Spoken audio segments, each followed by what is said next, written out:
Welcome to Successful Living with Bill Knapik. Every week we talk about success and everything that goes along with it. You'll learn the principles of success, how to achieve success, and learn to overcome challenges that may be getting in the way of success in your life. You'll hear from Bill Knapik, a radio personality and business development expert, along with insight from special guests. If you're ready to find your path to success or take the success you're enjoying to the next level, stay tuned. Successful Living with Bill Knapik is on right now.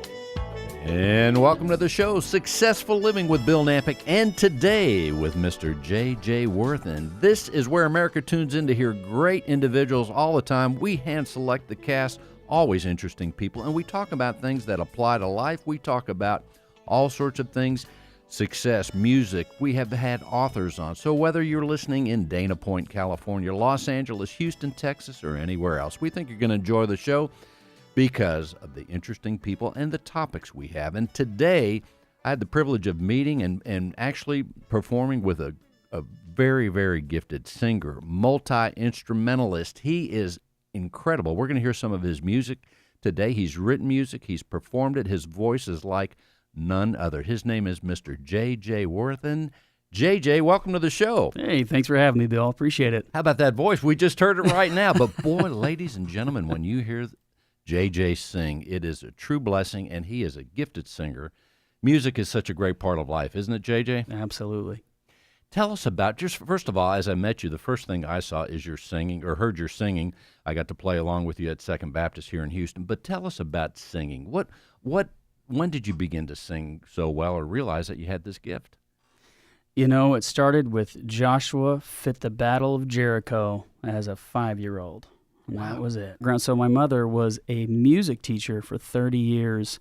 Grandfather and father were both music directors. So I grew up around music, grew up whistling everything that came on the radio, working on the car to oldies and, you name it, if it was the doo-wop direction or, Beatles, anything like that. So started playing and singing and really never thought it would solidify into a career, but it just kind of turned into something. It's fascinating, too, and I'm putting myself all of a sudden in the role of parenting. My son's 33, but I'm thinking that as a parent, your parents would have thought, wow, listen to our son. He's got a gift.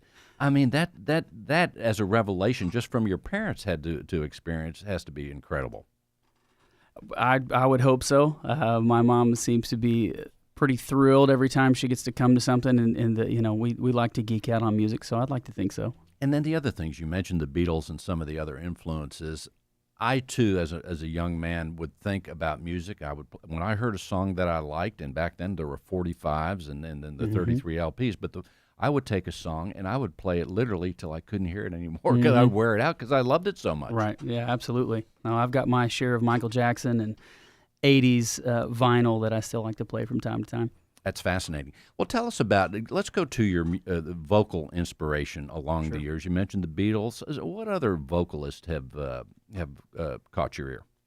A few favorites. I absolutely love Sting, love Prince, Michael Jackson, of course. U2, I love listening to Bono, how he writes, how he performs, how he is so emotional in his delivery, how he needs to have a connection to what he's saying to even get the notes, as he would say. Well, look, let's bring a song. We're talking about your voice and some of the influences. We're going to take a song, and it's called Make a Change. Sure. So the mindset behind this tune was very much akin to the story of the prodigal son. So of a young man striking out on his own and making his observations about the world and then kind of coming back and sharing a little bit of, wisdom from the road with his family. And this song you wrote called Make a Change. Mm-hmm. How long did it take to write this? Or what was the process? Give us an insight. Sure. For me, it's always music first, and then I have to find the word second. And so, it kind of struck me, and then had maybe a few hours for this one. Here it is, J.J. Worthen, Make a Change.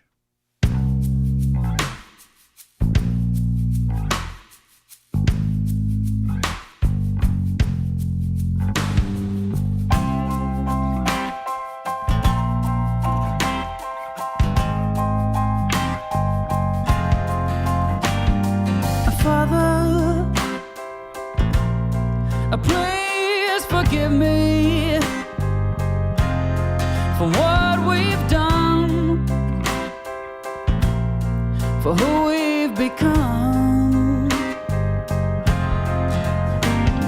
And Mother, go ahead and sing those dusty songs from long ago and take heart, it won't be this way for long. Oh, this world ain't kind, but I know she is good. I think she is just misunderstood.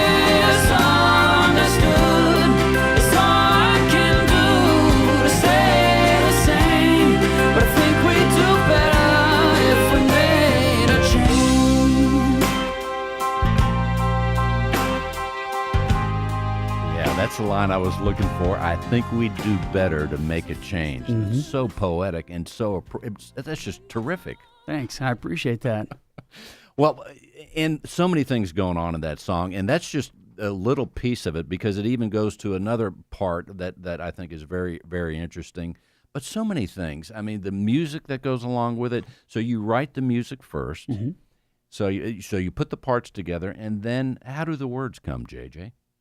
Well, it just kind of depends. And I would say at this point, I know more about my limits, and I really rely heavily on working with a few other people that can kind of help me distill the message of what I'm trying to get across and help me kind of boil it down, so to speak. So it kind of varies, but it really is dictated by the mood of the song. And so the process for that one is, so I played all the parts except for maybe the drums. And the way it worked with the guy that I was working with is he would just set everything up and say, hey, man, go for it. And I just go pick up things and mess around and say, all right, well, let's do this. All right, give me a guitar, give me a piano, all right, we're just going to, and it would just go on like that. And he would track it, and we would kind of spitball back and forth and finally end up with something and go, all right, maybe we'll put words to it, or where do we go from here, Okay, so I'm picturing you in the studio by yourself. With the producer? For that song, yes, I was song, working with someone out in L.A. and a friend of mine, and that's how it looks. Just very creative, and everything is, kind of whatever you want. Let's just figure it out and make it happen. And almost like going back to I'm recalling the Intervisions albums with Stevie Wonder, where I think he played every instrument on it. Where here's this musician and performer and creative, and you're going through and picking up these things and putting it all together.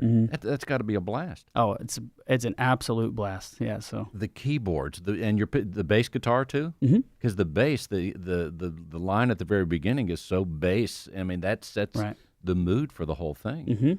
Yep. Man, how do you play all those instruments? Or what's your favorite?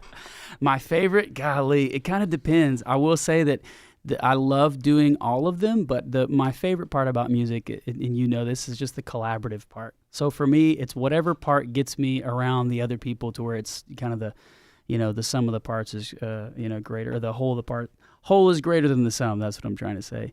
So to me, it's all about the collaborative part where you do something that's just bigger than what I could ever do by myself. So I could be playing bass, but if you're on the organ, then I'm not going to play it like you will. Well, I don't know that. I did notice that the song didn't have an organ in it yet, at least. That's we'll why. say. That's why. But to me, and that's also a huge responsibility, because there you are. You're creatively walking through the process. You're picking up the instrument. And I would also point people to the internet. They can get the song on the internet. Also, there's a YouTube video, at least one, where there's another song we're going to hear in a little bit, that shows you playing the guitar. And as you were talking about going through the studio, I'm kind of picturing that environment where you have the guitar. I've seen you play the piano as well, so it's just great. Let's hear another song, and this one is called Look Out Below. Now, this one is a rocking song. Again, so many things. Now, tell us about this one before we hear it.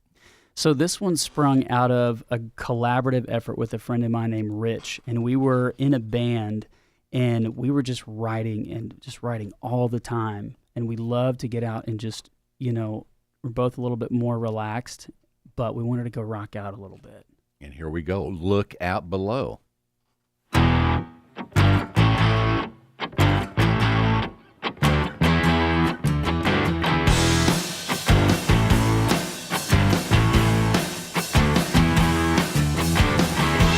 You say yes, but I say no. You speak your mind, but you don't vote. Black and white, but red inside. Your blue flames rise and toss the skies. Tight, I can't get loose. But now I'm holding the knife to cut me out of the noose. You're looking for me, so I gotta get out. Won't bother packing my bags, just burn the whole town down. Don't backtrack, cut the slack, baby, gotta leave it behind. Left hand attack, combat, shooting straight into the blind. You see the cattle feel smoking with the rails go. Baby, look out below, she's ready to blow.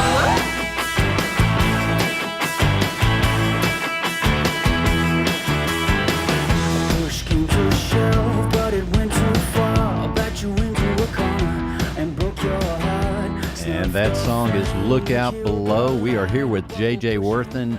J.J., what a song. The textures in both of these songs, I mean, the things that are going on, and I've heard these songs already since you sent them to me many times over, and I keep hearing different things, and that's one of the beauties, and I know back, I would guess for yourself, but back to hearing, anyone that hears a song they like, they want to hear it again and again, and each time we hear different things to enjoy it more.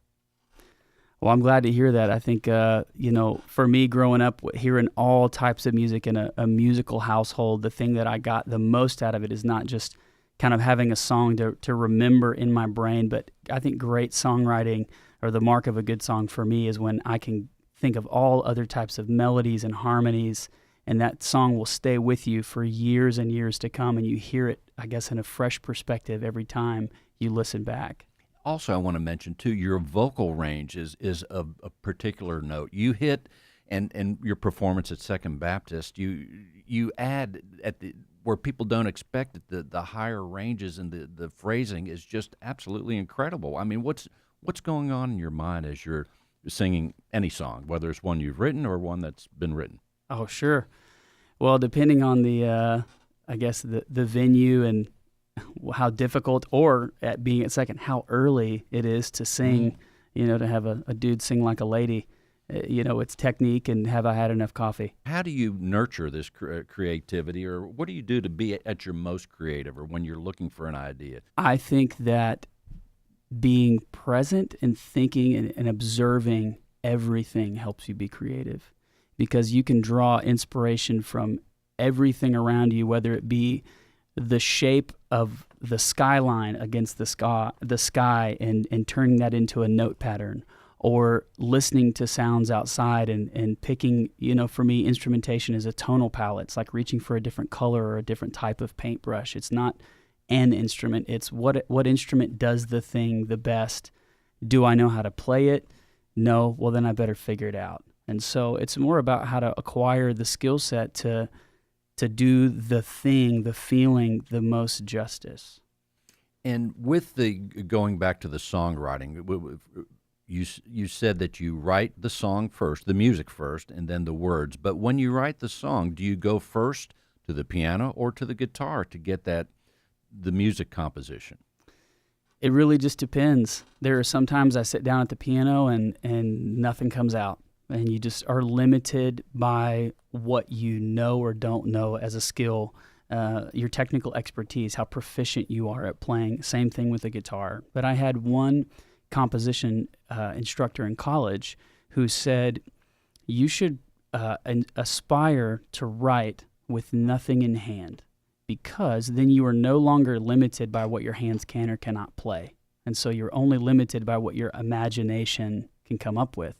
And so my approach is we practice so that our hands can execute what we come up with, but then we aspire and imagine with our brains to inspire our hands to do something new that we've never been able to do before. So I've written, I don't know how many passages, even on that record, that I could not play. There are a few guitar solos that I've written in my head that I had to practice over and over, because my hands just weren't able to keep up. Now, vocally speaking, too, some of your background, you've even studied opera, and it's evident in the song. I mean, the influences that, for the voice that we hear just on those two songs, the influences that are all a part of that, it's just incredible. Tell us a little bit about the opera and how that's helped you do what you do. Sure. So that started, in college, and operatic and classical training really does hone your voice and hone how to get the most out of your instrument, mostly because it's designed to be demonstrated and performed in an environment where you don't have microphone help. You're trying to hit the back of the room, which means you're trying to use as much resonance and presence in your voice to make sure that the person on the front row and the back row can hear you equally. So you're really stretching yourself to try to reach everybody in the room, which is very different than singing, now where we have modern PA systems and you have a microphone in front of your mouth. Very different performance technique. Incredible. The third song that we have here is called Pardon Me Goodbye. Let's just hear a little bit of that. And this is the one I would encourage people as they look for you on YouTube. This one shows you playing the guitar, and you can see the creative process right there. And here it is, Pardon Me Goodbye. Pardon me, I love you. I say your name once again, 'cause you look just like someone I used to know. Pardon me, I need you. You see the lights are so dim, but I can see in your eyes that you're gonna go. Oh, you're a hard act to follow.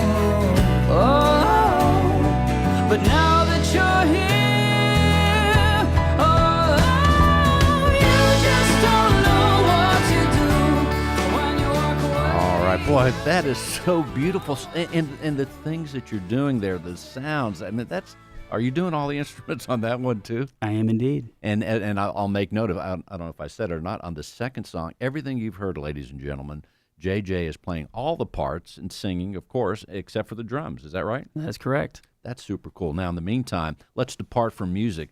Sometimes we do other things in life to bring the bread on the table, JJ. Tell people what else you do. Sure. So I work at an enterprise software company, and it is called Pros Software here in Houston, Texas. And what do you all do there? So we help our enterprise-level customers get the maximum amount of value for their portfolio of products and services with pricing and quoting software. And your role is in a sales capacity? I'm in sales. You know, if you were calling on me with your services, I'd say, hey, sing me something, and then I'll buy, because that would be an extra bonus. That's something that only you could provide. Sure. We actually were in a conference last week in Chicago, and there were a bunch of musicians, and of course I gravitated towards them, and of course the early '80s 349 that the guy was playing, and then later I ended up playing and singing some opera tunes for everybody. So. There you go. Boy, that's so awesome. Now, if people want to hear more about you, they can look you up on the internet, JJ Worthen. But also, do you have a Twitter handle or something? I do. It's just at JJ Worthen. You'll see me there on Twitter. I'm very active on Twitter. You can also look for me on YouTube as well.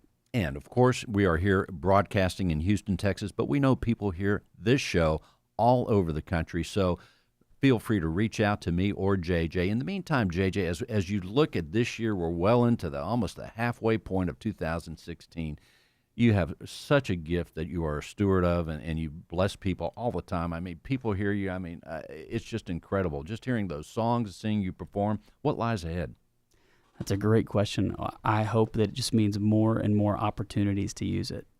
That's so great. Now, in the meantime, tell me again, the piano and the guitar. Young people, I think, see guitar players, and I know I'm going to say this at Second Baptist Church, the camera always focuses on the guitar. I don't know why. They get a lot of press. So a lot of kids, as they grow up, they want to play the guitar. You see that, sure. right? The Guitar Hero and all that. Yeah. But I think the keyboard is such a wonderful instrument. Yeah. Well, so I started on piano first and then moved over to drums. And I moved away from piano because I was like, this isn't very portable. I can't take it anywhere. But it did give me the foundations for every other instrument. And I think that is hugely important and widely overlooked. But I did pick it back up again when, a cute girl walks by in high school and says, oh, you play piano. I sure do. And well, the beauty of the piano is that they are everywhere. When you travel, they're in hotels, they're in Very churches, true. so you can sit down. But the beauty of the guitar also is that it's such a personal instrument. Mm-hmm. And that's why when an artist leaves and passes on, their guitars are worth so much. It's something that they hold and they become attached to it. It is very personal. Not as personal as, say, the piano. Very true. I mean, even Willie Nelson, how about that guitar he's had for a million years? Yeah, that thing's beat to heck. But I have a favorite Strat type that someone built for me, a friend built for me in California, and it is by far my favorite thing to play. unbelievable. Also, tell them again how they can reach you. You can find me on Twitter at JJ Worthen or find me on YouTube. That is so awesome. And if you're in Houston, I bet if you're out and about, you're going to find JJ somewhere, no doubt about it. JJ, one last word. Tell people real quick, if someone's young and they're interested in music, how would you encourage them? Learn everything. Be inspired by everything. Learn, and practice. And listen. And I would add this. I lean towards starting on the piano. That's what I would do. And now, once again, J.J. Worthen, check out the songs. You heard them right here, and they are great works of art. And in the meantime, you are listening to Successful Living with Bill Knapik and J.J. Worthen. We invite you to go to the YouTube channel. You can hear the show again and again. Pass it on to your friends. The YouTube channel is called Bill Knapik, Knapik, radio shows. Real easy. Just type me in. I'm all over the internet. Thank you, JJ, for being on the show. Hey, thanks for having me, Bill. And until next week, we'll see you then.